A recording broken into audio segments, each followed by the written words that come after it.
Assalamu alaikum wa rahmatullahi wa barakatuhu.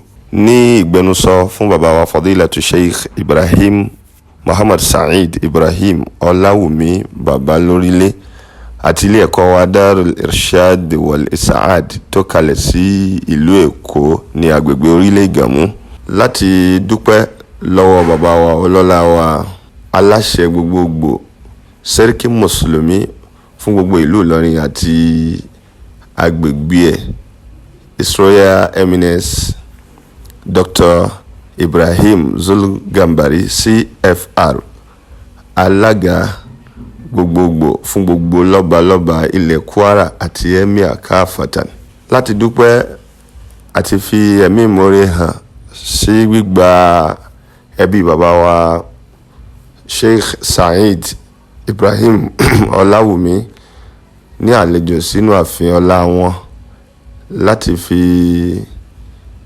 dúpẹ́ ló jẹ́ kí a máa wí ní wákàbá yìí wípé Ọlọ́run pọ́n balẹ̀ ká máa kúrò, ọmọ àlè ní fojú ọlá gbolẹ̀, kábíyèsí rẹ̀ ọba Ìlọrin, ọ̀pọ̀ ọba nífẹ̀ẹ́rú tó ní ṣọlá, yóò lóun ò fẹ́ mẹ́kúnnù láàfin, ẹ̀mí àlù Ìlọrin ṣọ̀wọ́n láàrin ọba, mo súnmọ́ bá pẹ́ kí mo fojú kan bá, mo rá bàbá mo ṣẹ̀ṣẹ̀ wù láàfin, kẹ́mi ọlágùn ọba ìlú Ìlọrin, bàbá lórílẹ̀ ló kọ́ wa lọ, kájọrin pọ̀ ká lọ́kọ́ bá láàfin, àrí ń tó dààmú bọ̀ látàfin ọba, inú ọba dùn wọ́n tún pọ̀n wálé, inú ọba dùn wọ́n tún yẹ wá sí, wọ́n súre fọ́mọ Láwùmí àgbà, wọ́n tún lágbàlagbà ní tàbí ṣùgbọ́n kọ́, wọ́n ló mọ bọ́ tí ń ṣe pọ̀n balẹ̀, ẹ̀túwèrò tó kó lẹ́yìn wáàfin, ọmọ tó máa wọ̀wẹ̀ ló lè bá gbà jẹun, gbogbo ẹni tó pọ́n wálé pátá lákì, ẹ̀yin sọmọ yóò lóye láàfin, Ọlọ́run má ṣe yìí lópin àjò wa. Ìrìnàjò yìí dùn gan, mo dúpẹ́ mo wá, ẹni tí ó bá wá dé ibẹ̀ ló lè dùn, àní tóun bá mà ní òun ò bá wá.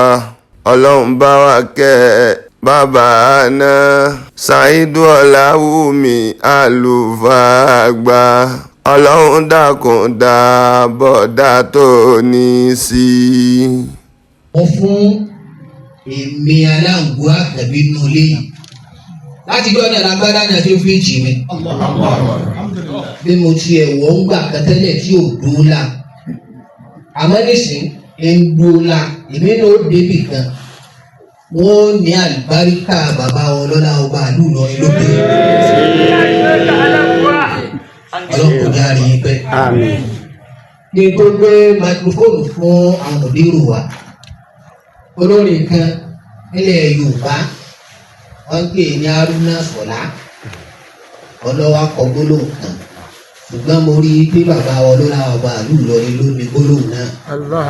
Kí ni gbólóhùn náà? Ọlọ́run kò járe yín pẹ́.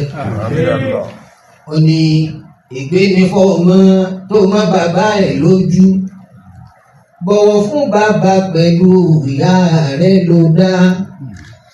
Ìgbé ní fọ́ọ̀mọ́ tó mọ́ bàbá ẹ̀ lójú, bọ̀wọ̀ fún bàbá pẹ̀lú ìyá rẹ̀ ló dá.